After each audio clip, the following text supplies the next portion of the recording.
This episode is intended for mature audiences only. Listener discretion is advised. Meow, meow, meow, meow.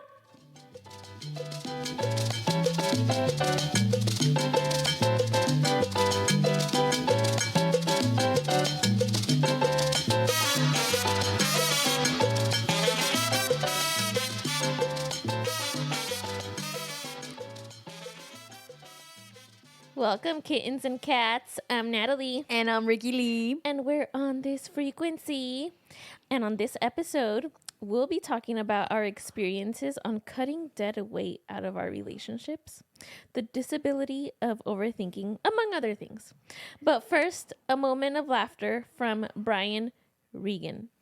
Well, in addition to the OCD, I also have a little social anxiety, but I force myself to go to parties and stuff. But there are things people do that bug me. I don't like when somebody pronounces a word differently than everybody else to try to sound smart. Just say it like everybody else. I'm at this party, I walk into this group of strangers. First thing I hear, this guy goes, "Another thing about Genghis Khan." I'm like, oh, jeez. Now, you already don't like this guy. I go, Genghis Khan? It was actually pronounced Genghis. Oh. I'm guessing you were there at the time? You and the Geng man palling around town? So I wanted to sound smart. So I was like, oh, Genghis Khan, the Mongolian emperor.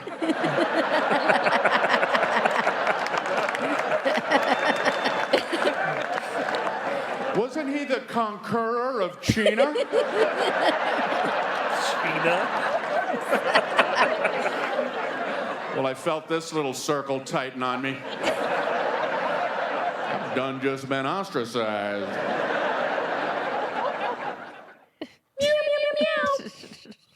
Do you force yourself to be in social situations? Yes, and I'm very awkward at it. Very awkward at it. Mike and I were just we went out to dinner and we were just having the same conversation that Mike's like, I just really don't care to be out and socialize anymore. And I was like, I know, me too, but we have to do it. I think maybe just changing up how you socialize. Yeah. Because like we were talking about earlier, don't invite me to go out to a bar. Yeah. Or a club. I do not want to be in those settings because I work in those settings. So don't ask me out to go for a hike, maybe. Catch a movie. Let's have a picnic outside. And I mean, like, even like you, right? What do you want? How do you want to spend time together outside of everything else? I just want to go for some coffee. Right. These days, it's that. It's the simple things. Less is more. But I think all of us have a little social anxiety in general. I think we all suffer from a tiny little something. Yeah. So all you fellas sliding into Rickie's DMs. No. Take her for You know a what's hike. up. Take her for a hike. Go on a picnic. Oh. Yeah. Don't take her to a bar. Don't take her to a club. Yeah. No. She likes that picnic. I'm trying to think about the last time I went on a picnic. But definitely nature is the way to go now, I think. I think so. Yeah. I love it. I'm with it. Well, that clip is called Brain Hates It When You Pronounce Things Wrong. Brain?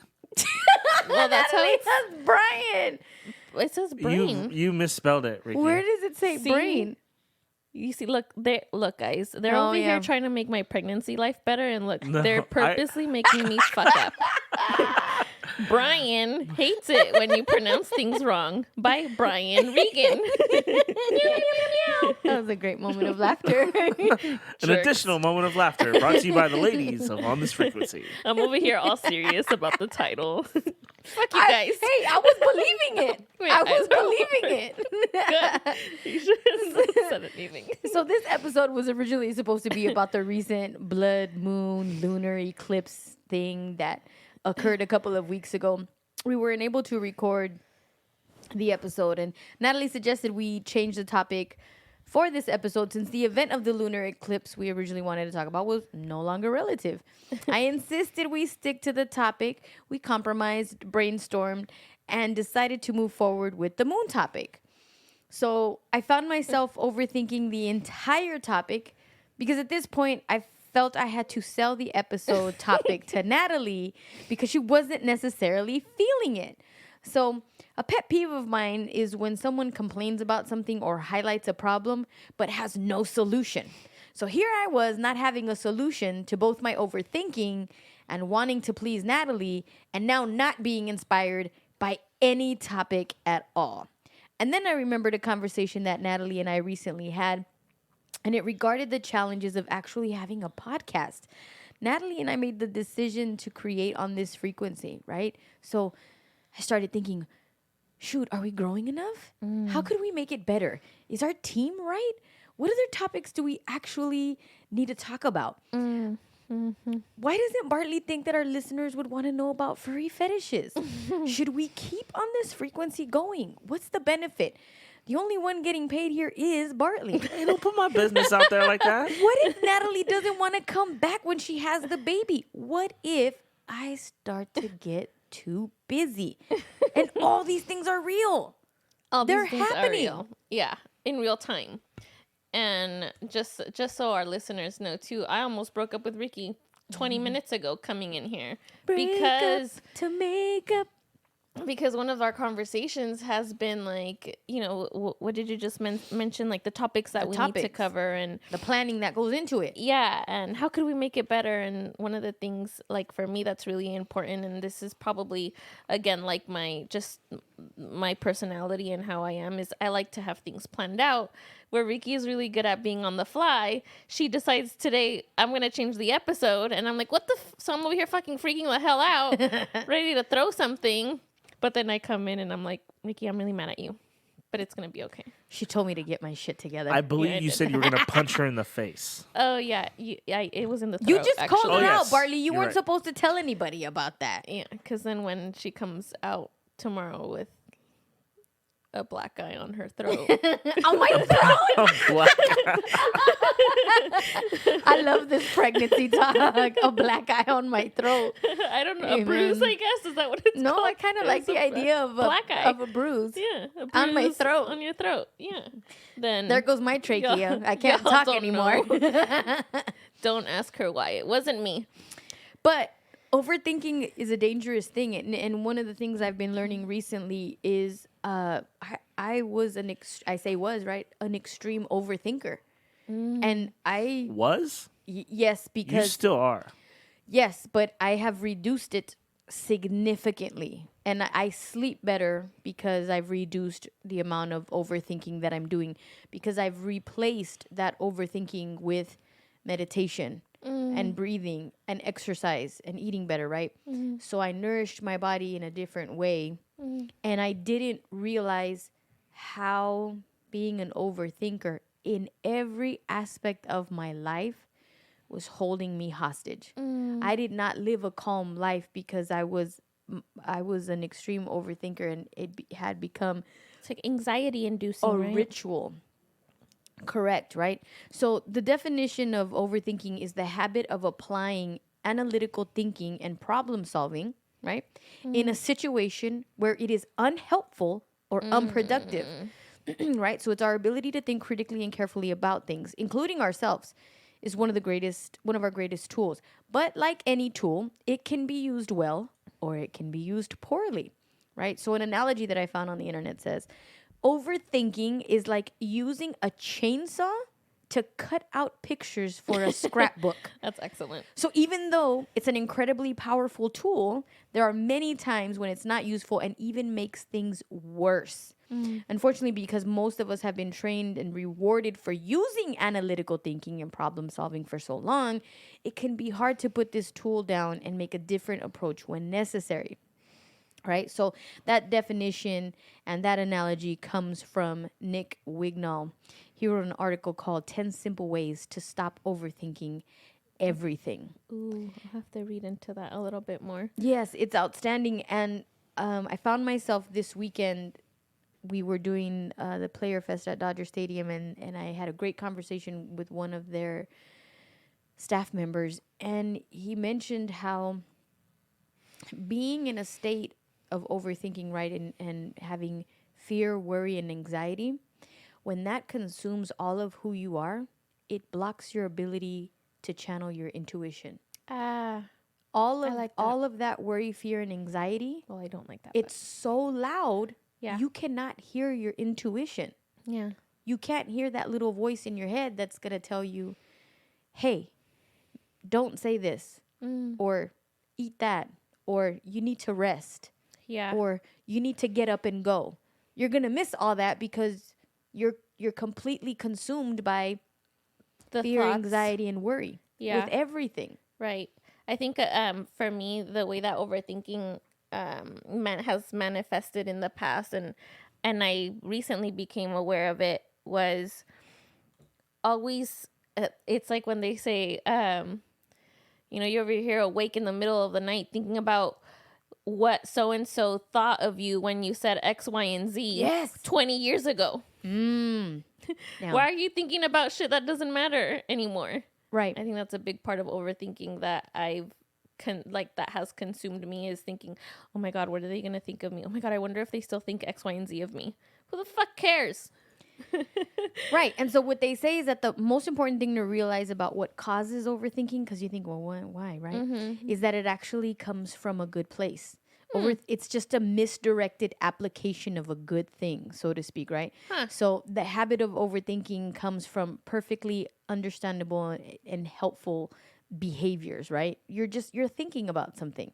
And it doesn't necessarily need to turn into something bad. Because what if you think like that you woke up in the middle of the night and you had this random memory of something somebody told you 20 years ago? Yeah. Why does it have to be bad? Why do you have to spiral in that thought? Oh, yeah. Maybe just have that thought, Right. have that memory, and then let it go. Yeah. But because we overthink everything, well, why did we think about that? Yeah. What is my intuition telling me that do I need to call that person? I don't want Right. to call that person. I don't even talk to them anymore. Right. You know what? They're full of shit because they did XYZ. And then you spiral into the fourth ring of hell. And it's negative. Yes. 1,000% of the time. Yes. Because why would it be anything positive? Right. We're overthinking. Right. 100%.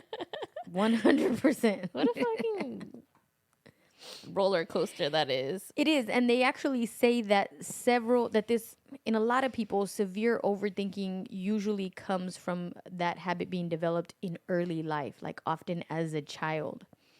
And they usually developed it because it was the only way that they had to deal with scary or difficult experiences. So, for example, they reference as a child of an alcoholic parent, the habit of worrying obsessively about what would happen if dad came home drunk might have served as a very useful function then of keeping you safe or out of harm's way. Like you're thinking like, what if this happens? What if this happens? What if he comes on, and it's just an entire repertoire of, it almost like distracts you from, I don't know, from your present state, which is not good, but. Well, now I'm thinking like what in my childhood, triggered the overthinking. For me, it's not so much overthinking. I think I'm very indecisive. Ooh. I'm super indecisive and too agreeable. And I hate that. But then it's like, well, here I am.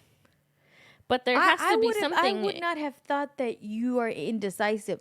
My experience with you has been whatever comes your way, if it does or it doesn't work, you're cool with it however it works. You're adaptable. You're going to go. You never. Which is why I didn't punch you in the throat.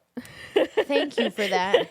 Because I've had more people in my life be the punchers in the throat than people who have given me grace. Yeah. Yeah. So thanks for giving me that safe space. Because I carry this fear in me. Hold on. I'm processing this as I'm going because I'm thinking I have a fear of losing people. I have a fear of having such a disagreement with someone that I can't even have a conversation about it. So I just overthink in my head, overthink, assume, suppress, because I don't want to lose that person. Right. Because what if what I say or what if my thoughts piss them off so much that they leave? Yeah. Which just ends up I think, being harmful to you because you're not being true to yourself and you're not honoring yourself. Right. And who you are and who you want to be and your own thoughts, because now you're saving someone else and their thoughts. And right. And which is what part of what you said in your intro here about wanting to please me, where I'm just like, all right, well, oh, totally. You know what I mean? No, it did. Which makes me giggle a little bit, like, you want to please me? Yeah, I do. I want to. But it is like you. It is. Like I'm a people character. pleaser, right? But I wanted to make sure that you were very specific with me. You said I wanted to be factual, which I loved, which was helpful, right? Because when someone tells you what they're looking for, you know what you have to deliver. Yeah. So at that point, I became so obsessed with finding facts that you could have done that yourself. You want to have a factual episode? Fucking pull up the facts yourself. And that's you funny. own a piece of this episode too. Why do I have to do that for you? That's hilarious. But all I could think about was, shit, I need the facts. I need the She's facts. gonna fucking flip. What if I do this and the facts are there and they're not the facts that she wanted and this episode doesn't turn out? Yeah. That's hilarious. That's what I thought in my head. That's how I think, which is terrible. And as you sent me the message talking about how you wanted to pivot, and I'm over here in my head too, like, I could have just done the facts. Oh, really? That's exactly what I thought. That's exactly what I thought. I was like, I could have just done the facts. She could have just chimed in and written about whatever it was, the whole ritual thing, because this, which I still want to do the episode that, and just for context, guys, we had another episode, like Rickie had said earlier, and so my thought was she could still talk about the things that she does, and then I'll just put the facts in, because this is the part of podcasting that nobody talks about. Right. That happens is everything pre-production, is having the notes, having a guideline of what we're going to talk about. And I think now that maybe Rickie and I are realizing is that we need to have more dialogue together before in order to have a successful episode, so that we're both not over here losing our shit about he said, or she should have, we could have. And it's incredible too, because you can look back at some of our best episodes, and some of those have been ones where we didn't plan, where we just like, all right, cool, this is what we're going to do and this is what we're going to talk about. And that's always going to be an element that exists when podcasting, when producing anything. Yeah. You can have a script. Yeah. Just like in movies or in music, sometimes the best revisions, additions, moments of Just pivoting end up in some great offbeat, content. Yeah. And sometimes I think also there's a lot of pressure. Right now we want to deliver, like we talked about. I mean, we've had meetings in the last couple of weeks. Where do we want to take this podcast, right? Right. How is this going to accommodate to our lives? What is the importance of this? And how do we grow better as a team? So all of those things are relevant and are important, because at the heart of this podcast, it was to have a voice for the Latina experience, to have points of reference that our listeners, whether or not you are a Latina, just it's a human experience. Yeah. Yeah. And I was cracking up because we're all very different here. Bartley is Bartley, you are you, and I and my. And like you said, you're a person who likes to plan. You're organized. You're. And by the way, I want to add, I thought, totally off topic, Scorpio is it? How is a Scorpio a water sign? Yeah, Scorpio. It's not a water sign. She says that it is. Scorpio, Cancer, and Pisces are water signs. Why would a Scorpio be a water sign if it's not. on the land? It is on the land. Bartley. Are you sure? Bartley, it is and it isn't, because literally it is on the land, but in astrology, Scorpio's a water sign. Why? Astrology doesn't make sense. Bartley, that's, you see, and this is an episode that now we Oh wait, okay, so definitely have. no, exactly, because that's the reason These why are facts. that is the reason why I tagged you. I posted a meme Right. that had these My Little Ponies in them, and it was like a bunch of little My Little Ponies in the water, and it Right. said water signs trying to convince earth signs to feel their emotions. And then it had the little My Little Pony on the side, the little earth one saying, fuck off. Right. And we're talking about emotions, right? All three of us are very different. So again, you like to plan, you're organized, you're big on calendars and shit, all of that's super important. I'm different. I have to be inspired by something. I have to feel that, right? That desire, that inspiration in order to come to a topic, right?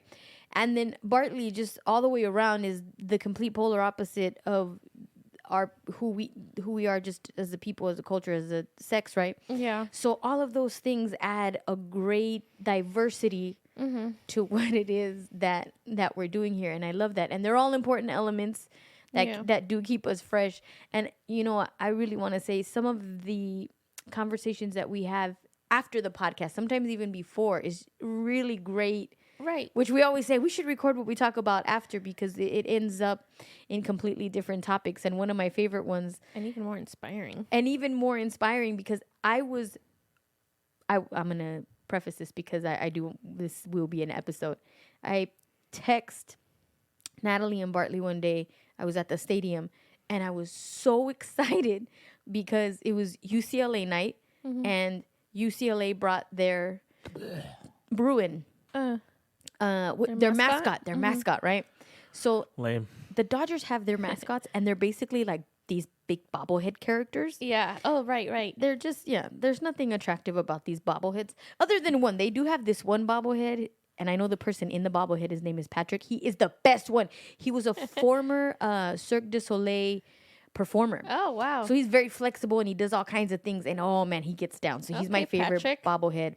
But so this UCLA mascot comes in and it's this like tall, slender bear.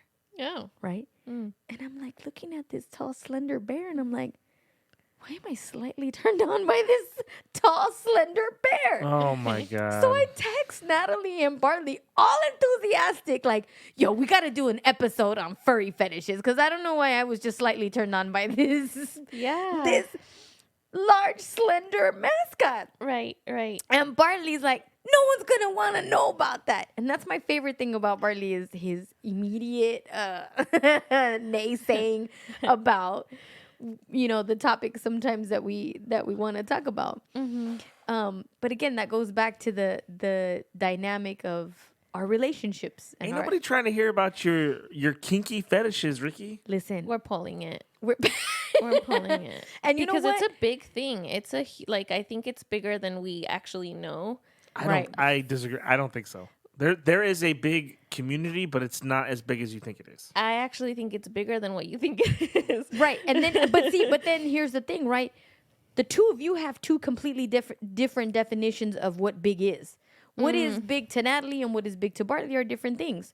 If that community is made up of, Bartley sees, let's just say 250,000 people. Yeah. That might be a really big number to you, Natalie. And that might be not a big number. You get what I'm saying? Like, there's just I mean, that is a large number, but in the scale of world population, that's a pretty small number. right. But my point in that is, here I am, a 40-year-old woman, feeling something I'd never felt before. Getting the tingles in all the right weird ass spots. place. So it made me think, man, that's the beauty of growing. You never start learning things about yourself. Hold on. Oh God, here it is. It is estimated that at least 250,000 people in the U.S. identify as furries. Wait a minute. What do you mean identify as furries? Yeah, they wear. Hold on, because when you say identify, I thought They wear their little animal things. Okay, but when you Everywhere? Costumes. Well, we'll have to. This is why this episode is important, right? Because again, when you say identify, I'm thinking like, so when they're applying for a job and it says, how do you identify? You pass male, pass female, and you put other furry tiger. something. Furry bear. Furry. What did you say? Furry. Slender bear. Yeah. Furry slender bear. Furry slender bear. See. Yeah. So on next week's episode. But then think about it too, right? Like, I'm over here talking about this potential fetish I may have, right? Yeah. And here, instead of being a supportive group, Bartley, this is where shaming comes in. Why? Meh. But Yeah. Bartley, imagine one day you feel a tingling sensation about something you never thought you would have.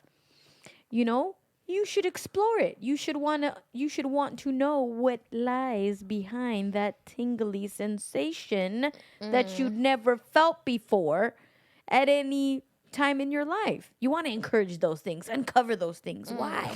You know? Not Bartley. I'm not gonna say what I was gonna say. What were you gonna say? He wants us to fuck off. That's probably No. just say it. No, we're good.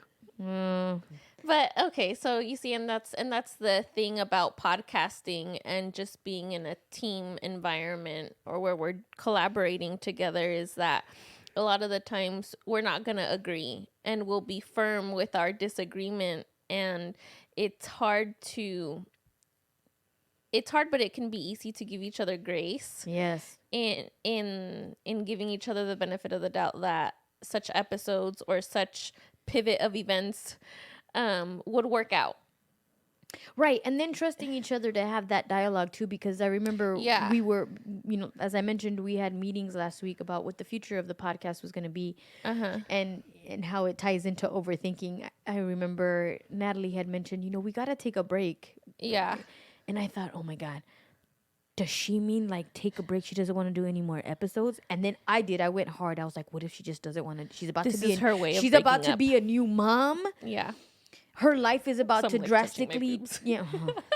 her life's gonna change. Like, what am I gonna do now? Do I do this on my own? Do I wait for her?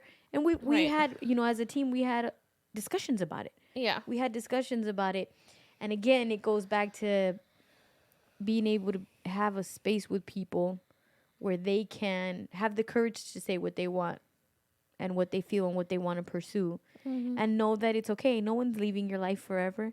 Right. Just because Natalie may not want to do this doesn't mean she's going to not be in your life ever again. Right. I was at your house the other day and I told you, I said, the only time I come to your house, we're working. Yeah. We're working on podcasts, have podcast stuff, Yeah. We have a very strong work relationship. We do. But it hasn't always been that way. It's come to this because of our scheduling and our lifestyles now. Do you think our relationship would be different if we didn't have this podcast?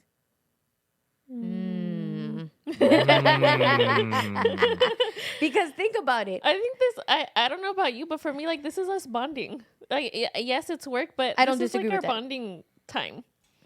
Like, yeah, like it is work, literally, but like, this is how we connect. Right. You're telling me I'm full of shit. No, You no. know? How do you feel? What? You know what my fear is? I have a difficult time. We've had this discussion. You've mentioned you're very good at compartmentalizing. Yeah. Mhm. So you can say this is work, this is personal, this is whatever. I'm not. I see. For me, everything is blended. Mm-hmm. Everything is together. Mm-hmm. There's no separation with anything. Mm. So knowing that, I think I'm coming at a crossroads in my life where I do want to compartmentalize things A little bit. a little good. bit, right? It's good. So then I think, well, if I have to compartmentalize Natalie, all we have is work and we don't have anything else. Oh. So I'll think like that. I see. Which I got to throw that out the window because Yeah. what you're telling me is that despite this being Don't overthink it. amen. Amen. That was it, guys. You see, overthinking at its fine, or Yeah. in real life. And you know what they say that Situation.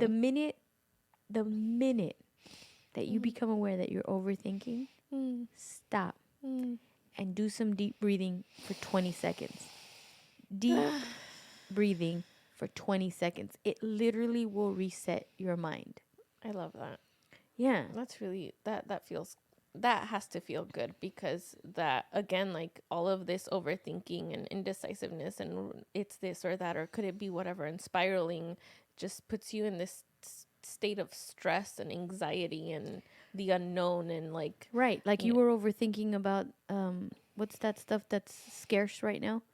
Oh yeah, the baby formula. Baby formula. Yeah, hell yeah, that shit is fucking scary. And there's a part of me, you know, the overthinking side, that says flip out, call everyone, ask everyone, go to 5 different cities and find it. Go to Ensenada and smuggle some formula back is what you told me. Yes, and that's the overthinking part, right? Because And then what if the baby doesn't like the formula? and what if it has lead in it? Right. See, that's what I'm saying. And so then it's probably worse as a new mother because Yeah. you want everything to be okay. And You don't want to perfect. worry about this shit. Right.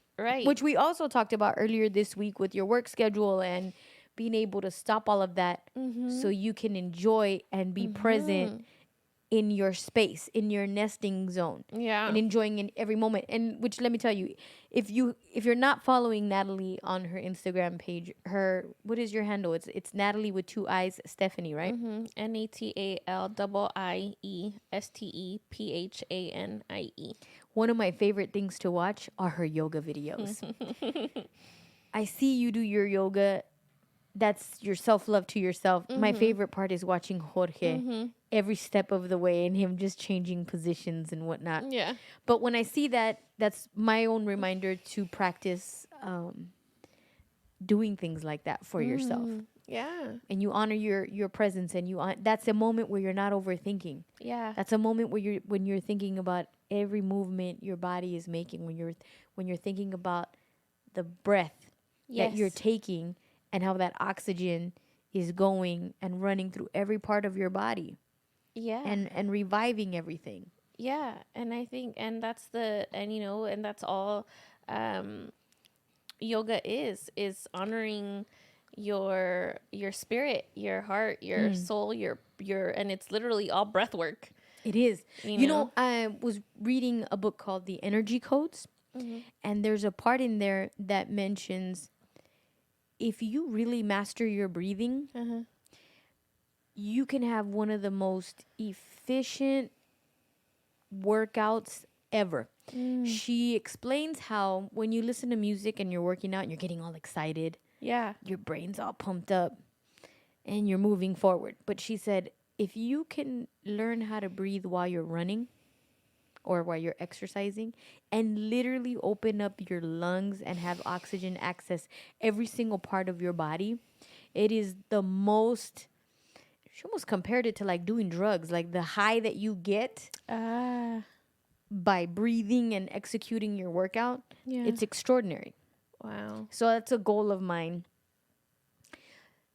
It's an audio book, and she gives a lot of instructions and she gives you a lot of diagrams on how. Yeah, helps. you had mentioned that, and I have it in my The energy codes. the energy codes. I'm gonna write this down because now it's our recommendation. It is because that will support the overthinking.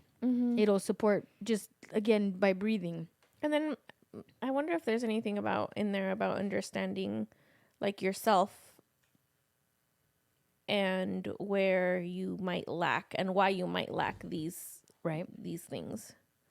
So in the article that what was his name? I already forgot. Nick Wignall wrote the way he says to combat overthinking. He gives 10. So identify the emotions behind overthinking. Schedule a future thinking date. Oh. So one of the tricks that overthinking plays on us is convincing us that we have to think more now. Number 3 is only overthink on paper. One of the biggest downsides of overthinking is that it generates lots of difficult emotion, often unnecessarily so. Number 4, learn to be more assertive, which I think is, Natalie, you were saying that you... Indecisiveness. You're indecisive. Yeah, so the learn to be more part. assertive. One of the biggest reasons we tend to overthink things is that it gives us the illusion of control, a temporary feeling as though we're doing something to address the problems. But feeling like you're solving problems doesn't always mean you're solving problems. Yeah. I feel that. And this is me. So overthinking often serves as a form of procrastination. Ooh.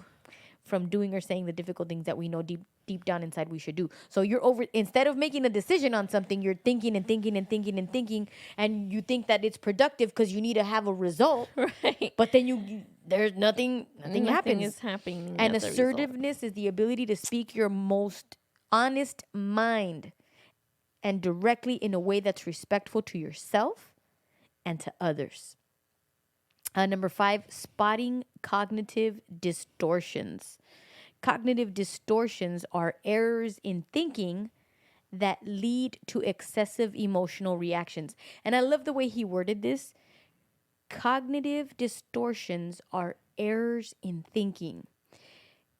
As I'm reading that and saying that, I imagine your brain is a machine and it operates a certain way and it has errors, functions that perform in an erroneous manner. And so you got to correct it, right? Yeah. So for example, I'll never pass this stupid test.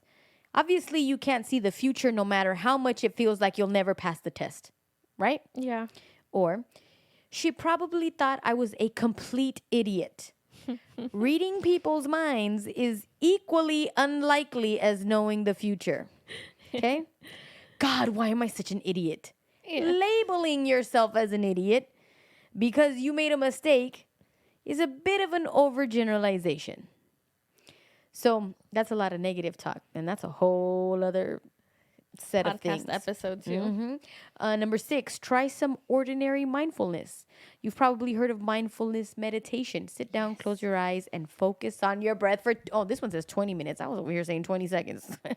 20 minutes, Oh, right? that's a long time. It is a long time. So technically, it's not. It's just 20 minutes. But because we're in a 15-second, 30-second attention span, and also we're always on the go. 20 minutes seems like an eternity, Yeah.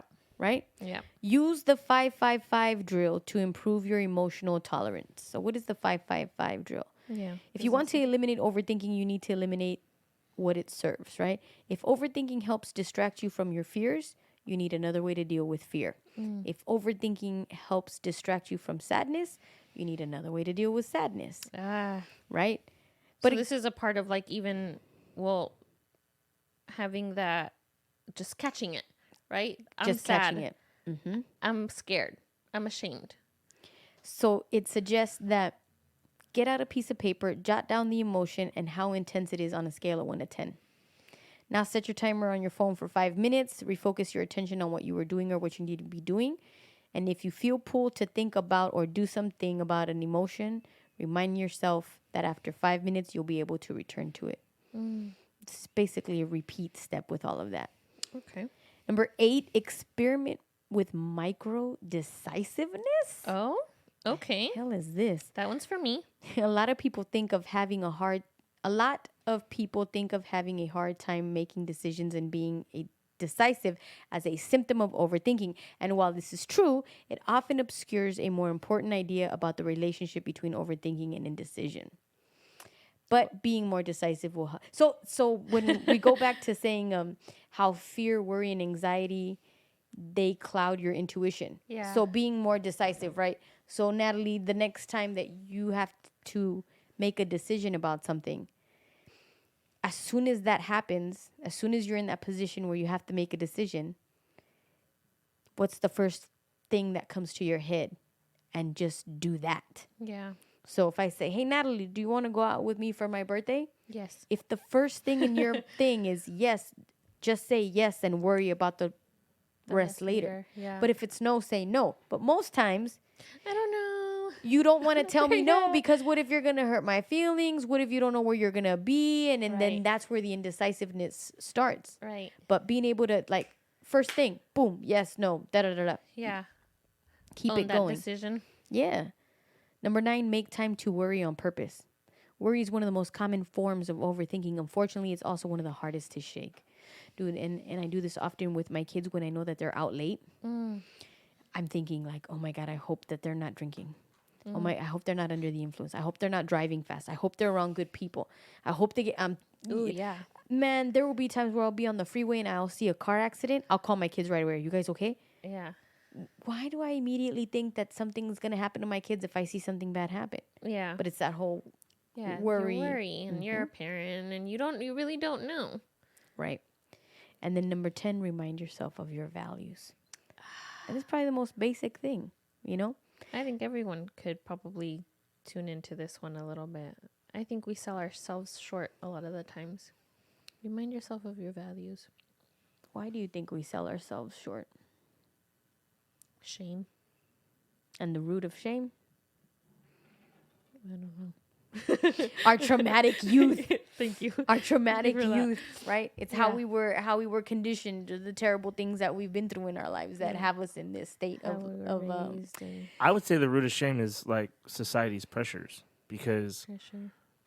a lot of the way, like, you know, oh, I don't want to do this because of how somebody will think about me, and that's brought on how Society. society is and how it's packaged and marketed to us. Yeah. You know what I mean? Yeah. And so then, like, we could say if our parents had this pressure of how they would look or feel if they did XYZ, then they carry that on and put it on us, and then we carry that or continue that cycle. Like Rickie's furry fetishes. Like, I just I just think like that's weird to me, because like it's not something that is quote unquote normal. But if it was a normal thing and I saw it all the time, I'd be like, yeah, let's do it. What define normal? Because that's actually something that in the illusion of sex, right? Or in the illusion of having our sexual partners, there is no such thing as normal, right? We are all unique human beings. There are no two people alike. Everyone's going to like different things.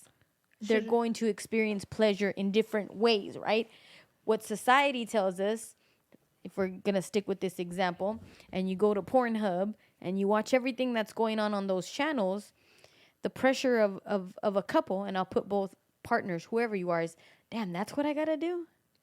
This is how you receive, this is how you act, this is what you do. So anytime, imagine thinking anything outside of what's in your face, you're going to look at it as it's not normal because it's not in your face with everything that you're looking at wherever you're looking at things. But also in that same regard, isn't porn generally marketed to males? Like, is there any porn genre that is, or even porn videos that are specifically generated for females? Listen, I just went onto Pornhub and looked up furry fetishes. No! 2.9 million views. Stop it! 1.1 million views. 1.9 I know what million Rickie's going to be views. doing tonight. Bartley, don't you 1.8. ever say that there's not. See, Bartley, you have just been discredited. No. Look I at disagree. 2.9. 2.9 million views for Out of these 7 furry fetishes. billion people. But that's enough to make it relevant. Right, and those 7 billion people, not all And 7 billion people have access to a computer or Right. are of age, Bartley. So That's that true. reduces the amount. So it's, but again, to the point, This is too much. there is no normal is.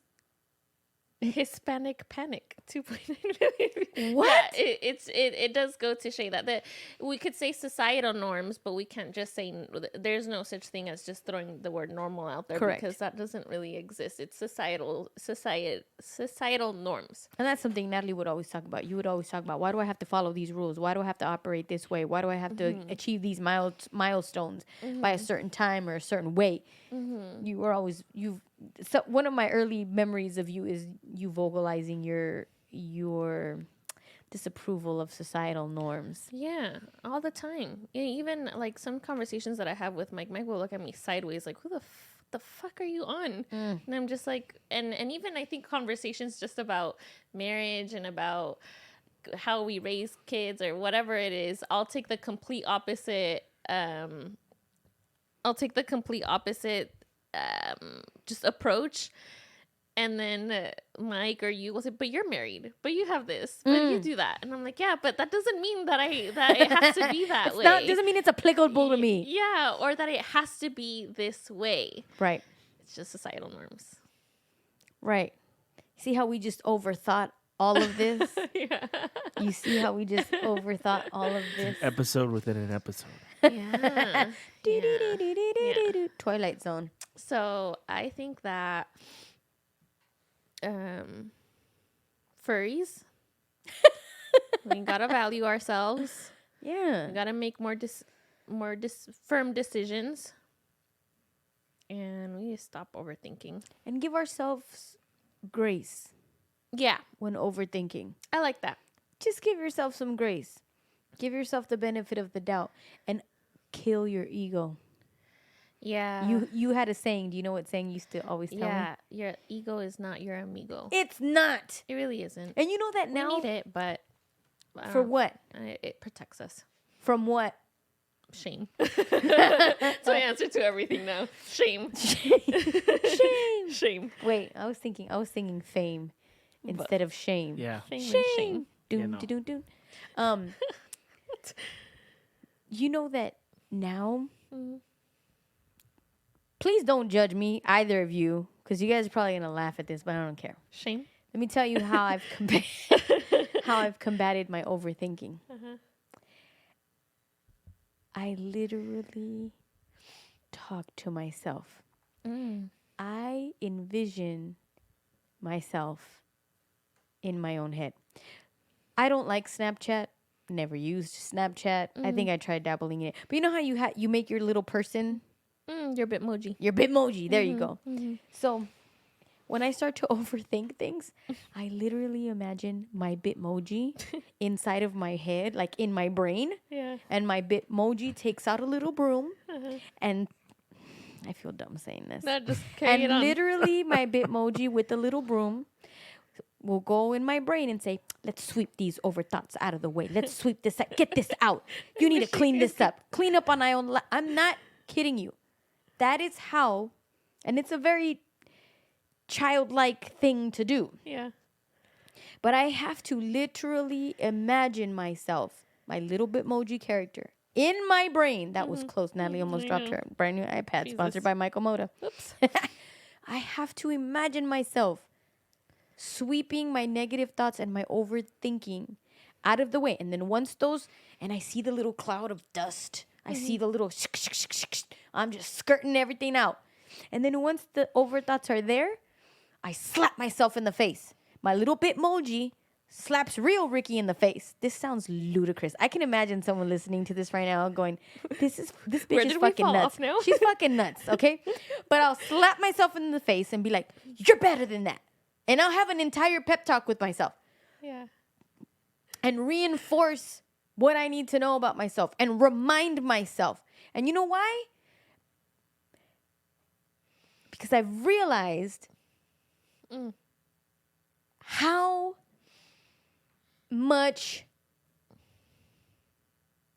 not negativity, just how much discouragement I've received in my life. It's an incredible amount. Yeah. This is not to say that what I've experienced in my life is any more or any less. There are people that have endured some incredible Yeah. pain, some terrible things in this life, okay? Which is also another bad thing and another overthinking thing, right? You discredit your own emotions, Well, I was just gonna say that, like, right? you I'm over here. you I'm telling still you, have to yeah, I'm over honor here. your life experiences. Right. Because me saying that I've been profoundly hurt by people, ironically and stupidly, I hesitate saying that because I love these people and I don't want to hurt these people. And I don't want people to think like, damn, she's been really, really profoundly hurt by people that she still has in her life. And I Right. don't want to make them feel bad when those people didn't hesitate once to make me feel bad. Right. When those people didn't hesitate once to tear me down Yeah. or to fill me with negativity or to make me believe things about myself that were not true. They were Right. never. And- So I have had such an abundance of that. And that makes you, and that still is suppressing your own needs, your own desires, your inner child. You're still Yes. suppressing her because you feel like you have to save other people which Yes. you can still love them from afar. You can still be cool with them or whatever. But again, like you said, it doesn't dismiss the fact that you were hurt by Profoundly. what they've said or the narrative around you and who you are. And for a long time, I wasn't just angry with these people. I was angry with myself, right? Like, why did you let these people hurt you? Why did you allow this? Why didn't you stand up for yourself? And I beat myself up. And I think now I beat myself up in a different way. Now I'm beating myself to remind myself, no, you That's are not your not story. those things. Yeah. That is not who you are. No, Yeah. you are this person. Yeah. And it makes me so emotional because I thought, damn, I was a good kid. I was a bright kid. Yeah. I was a bright kid, and if I would have been fertilized in a different way, Yeah. I wouldn't, obviously, clearly, I'm still going through the motions of healing that part of myself and feeling that part of myself and forgiving that part of myself. Yeah. And I think now, sorry if I can add to that. Now it's a moment or a phase in talking to your inner child and little Rickie and letting her know, no, you are all these great things. You are wonderful. You are this, you are that, in a positive light, because we've been filled with so much negative that no, that's not it. And let me hug you a little bit. Let me hold you and tell you it's okay. And you're beautiful. It is okay. And I sleep better because I realized just how much overthinking consumed my existence. Like how much overthinking every part of my day-to-day life. Just again, that's why I said at the beginning of this podcast, you're held hostage by your thoughts. And I mastered that. I mastered completely devaluing myself. I mastered just overthinking. Yeah. So being able to very slowly break free from that. Yeah. Again, I sleep different now, and I'm a different type of tired, where before I was emotionally exhausted by not even physical things. I was exhausted emotionally from the complete destructive and self-abuse that I was doing to myself and overthinking everything. Yeah. All the time. Yeah. Well, I just want to say that you go hug that little Rickie and tell her that she is all of the she's so cute cute. and she's all of the great things that she needs to be, and everything's okay. And I'm actually really, we have a lot of crying episodes. I haven't cried in a long time. You haven't cried in a while, Right? But I'm glad that you're bringing this kind of crying into this episode. It's a different kind of crying for you, right? I don't even know what to say to this anymore. I called you I think it was last week after one of the games. What I usually do is once our performance is done at Dodger Stadium, I'll, walk around the stadium. I usually do about 2 miles. I was having a wonderful conversation with a friend of mine, Amy, and she just mentioned, again, we were in the middle of a great conversation, and she said, "You know what, Rickie? I hope that you get the credit you deserve in your life." That messed me up, and I started crying. I didn't even end up responding to her after that, because I really got, except that this time, what I would do before is the minute I started to feel some kind of emotion or something bad, I'd try to feel it, cover it up, overthink things to not really deal with it. And I, at this point, decided to let myself feel that. Yeah. I reflected on all of those moments in my life where I should have been credited for something. Yeah. And I reflected on how I felt being overlooked or just sidestepped, and I let myself feel it. Yeah. I cried going through it instead of, again, covering it up and suppressing it and moving on from it. Yeah. I allowed myself to feel it, and that was 40 years old. And for the first time, I was able to say, all right, so this is what letting go feels like. Letting go feels like being in that moment and allowing yourself to feel what you are feeling. Yeah. And then once it's all out of your system, take a deep breath and you move on. Yeah. You let it go.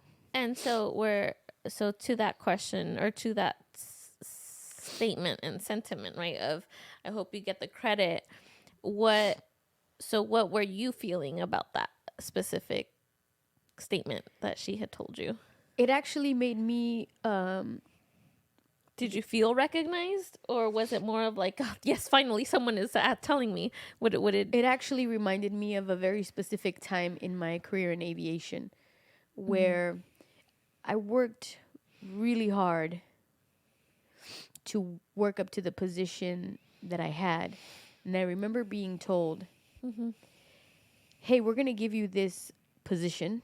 Yeah. We're also going to give this other person a position Yeah. because we can't have too much light shine on you. We don't want to upset people, and we want to keep it very low profile. I thought, oh, okay, cool, no problem. And again, I just roll right through it Yeah. because I had to provide for my family. I wasn't trying to. Right. And that's also like politics, Right. and all Or of that or shit.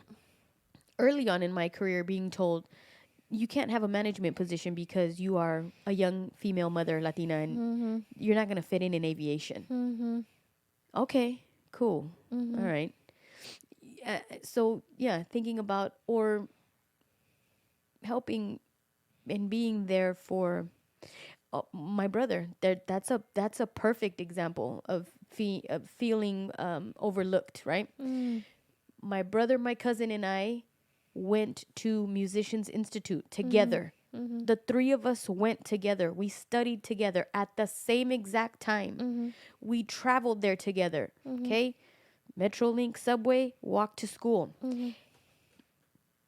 Now it's a little bit different, but every single time, and I know you're not supposed to say always, never. When my brother would talk about his experience at Musicians Institute, he never would mention me. That's funny because It was always him and my cousin. yeah, I never knew that you guys. I knew you went. I never knew until right this moment that you guys We went went at together. the same time. Yeah. We went together. We studied I studied music business.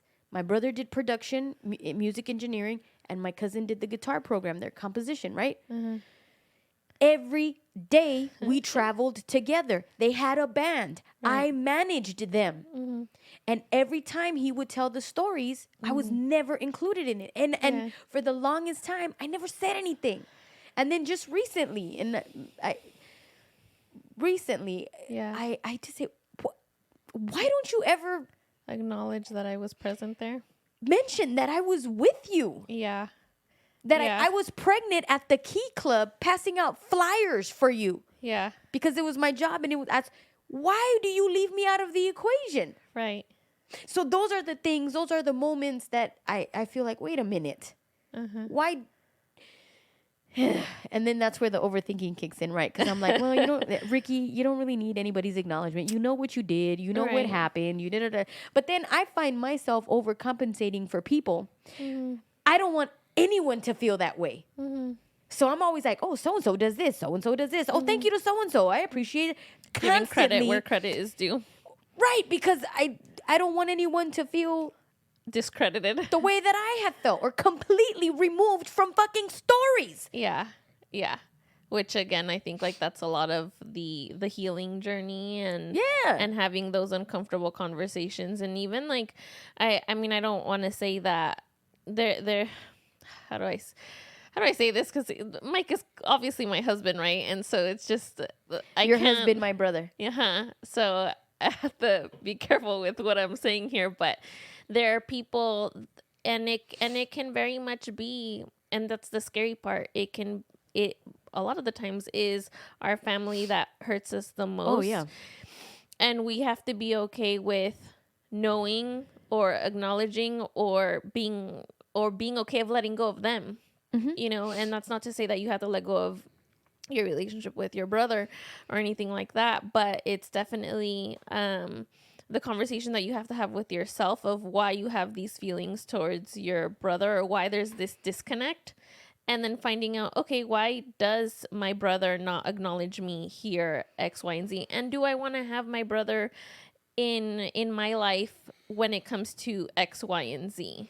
Because is it gonna hurt me when I have him around, because at the end of the day, we gotta do what we have to do for ourselves, because Right. we're all we got. Right. And we can Exactly. have our family, Yes. and we can have But our it's- mother, yes. and blah blah blah. But if they're hurting us, then they aren't good for our souls. Correct. And that made me think of another example. I was married to someone who was incarcerated and then was ostracized from my family because of that choice that I made. And one of the moments that is just, what do you call it when you cattle and you, Branding. that is branded in branding? my heart. It is, I gotta let this go too. This is a healing thing. Hey, but this is why this podcast exists. This is why we're here. I remember being at going into the Rite Aid, and I hadn't seen my brother in about a year at this point because we were all under again being ostracized. Yeah. And I saw him for the first time in like a year. Yeah.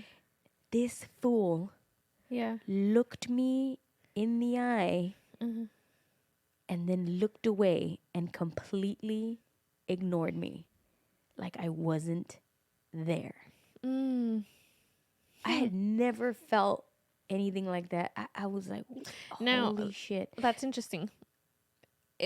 So the narrative of like you of him saying, I went to Musicians Institute with my cousin, and never acknowledging the fact that you were there present, was that even before this? Oh yeah, that was musicians. Before the ostracization. Yes. Musicians Institute was 18 years ago. The ostracization. That was maybe like 5 years ago. Okay. 6 years ago. Okay. Yeah. And I and it goes back to learned behaviors, right? Yeah. My dad was once you crossed my dad's path the wrong way, he was indifferent to you. You were cut out. That's what we knew. So it's like, okay, I get why he did that. That's what we were taught. That's what you do. Right. You completely look people in the eye, look away, like they're completely dead to you. Ooh, Yeah. and that's my fear. This is why sometimes I won't have courageous conversations with people, because I have this fear, anxiety, and worry that what if what I'm about to say is going to upset this person? Not just any person, people I love so much that they will walk away from me. Yeah. Being acknowledged, right? Yeah. Being in a physically and mentally abusive relationship with the father of my children, reaching out to my family and saying, I need help. Yeah.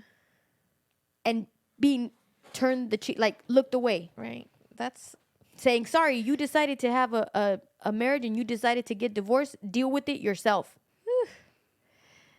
that is a whole book. And they're not, but that's my inventory of not feeling acknowledged, not feeling Right. seen, not feeling supported Right. by Well, people that's- who should be there.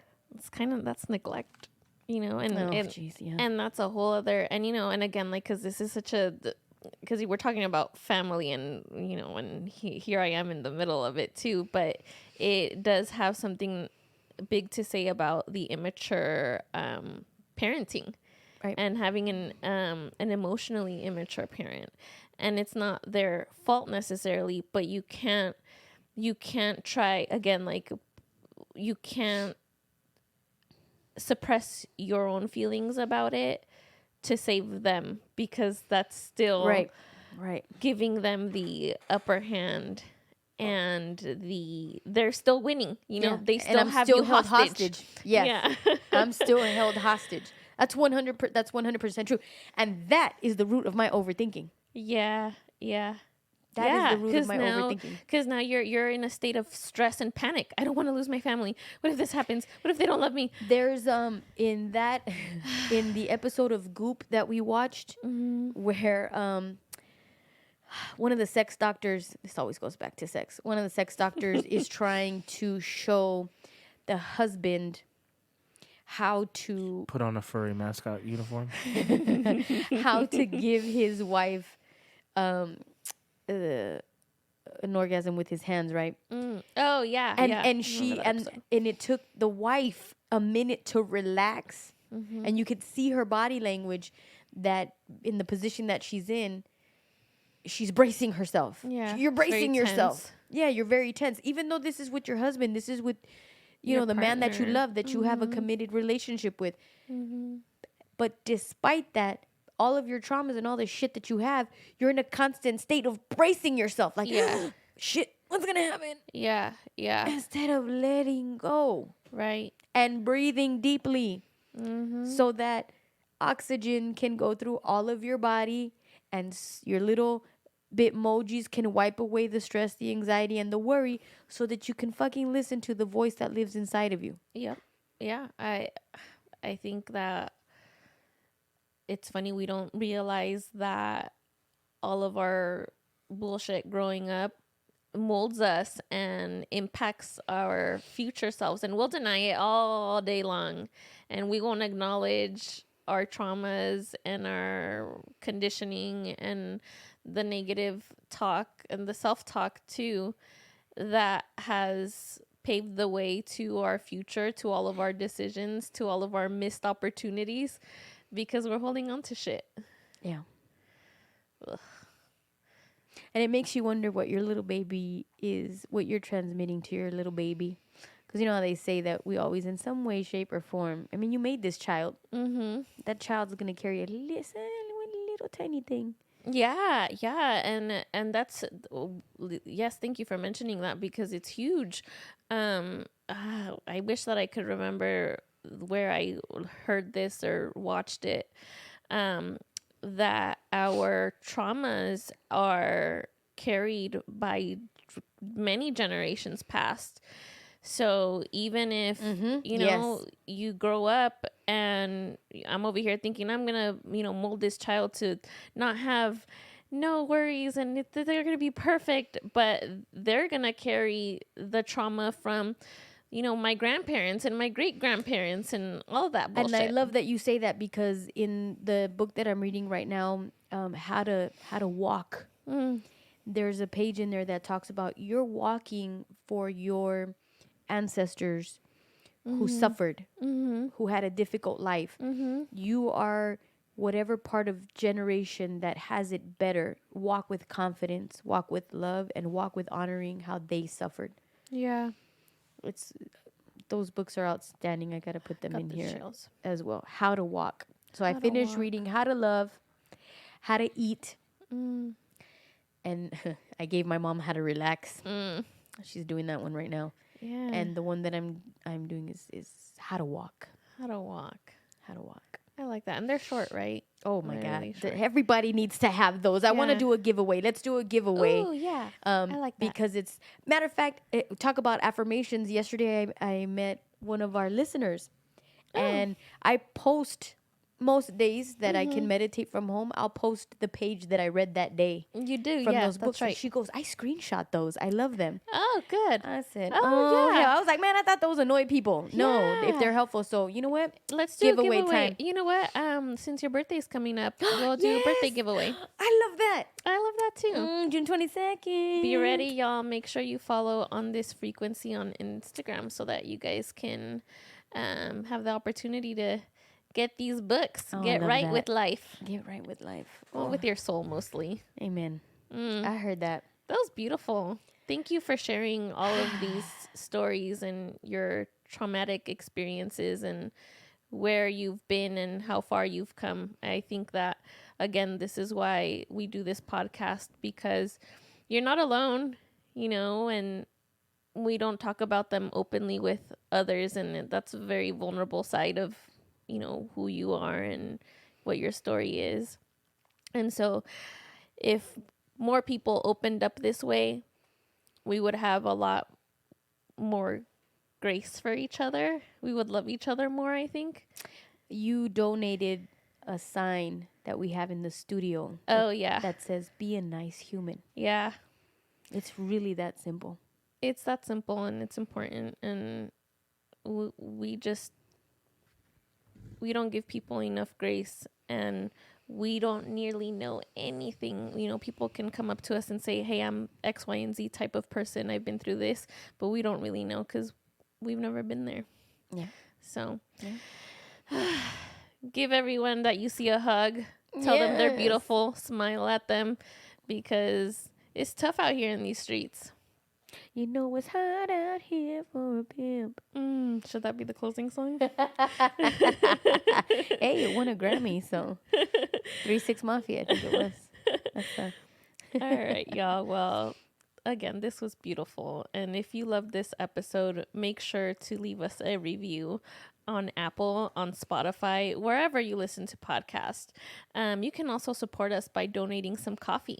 Go to buymeacoffee.com/on this frequency. This week's episode is brought to you by Rose City Sound with executive producer Big Brother Jake from the Big Brother Jake podcast, produced and edited by Juicebox Barley. Keep in touch and send us your topic ideas at onthisfrequency@gmail.com. Yes, increase the peace, y'all. Bye. Te prometo que pronto todo va a estar bien. El miedo al fracaso, el pasado que nunca solté, lo que nunca dije y el tiempo que no va a volver. Mi codependencia, mi infancia y lo que ya sané, la sed de ser guapa y que alguien me pueda querer. Las canciones, los amigos que curan el alma, los recuerdos, los caminos que llevan a casa. Lo